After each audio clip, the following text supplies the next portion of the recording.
বাংলাদেশে একটা অনুষ্ঠান আছে যেখানে শাকিব খান সবসময় অ্যাটেন্ড করে, অন্য অনুষ্ঠানে যায় না, তার নাম পিয়াল হাসান। তার সম্বন্ধে একটা পরিচিত।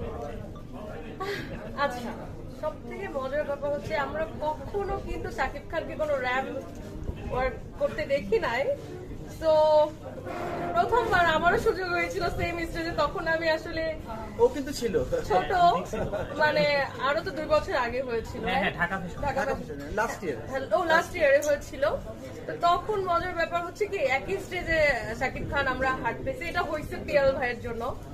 তো আসলে পিয়াল ভাই মানে আসলে রক, এটা আপনারা নিজেরাই জানেন, আমার বলতে হবে না যে উনি যদি কোনো কিছুকে টার্গেট করে ওটা করেই ছাড়ে। এই যে এটার একটা উদাহরণ, এই ইন্টারন্যাশনাল গ্রাউন্ডটা দেখেন বিভিন্ন অনেক টপ মডেলরা, বড় বড় মডেলরা কিন্তু ইন্টারন্যাশনাল এই বিভিন্ন প্রতিযোগিতায় পার্টিসিপেট করেছে বাংলাদেশ থেকে, কেউ কিন্তু মুকুট নিয়ে আসতে পারে নাই বাংলাদেশে। আপনারা মানে আমার জানা মতো এখন পর্যন্ত কেউ উইনার হয়ে আসতে পারে নাই, শুধুমাত্র অনন্যাই পারছে বিদেশে গিয়ে মুকুটটা নিয়ে আসছে।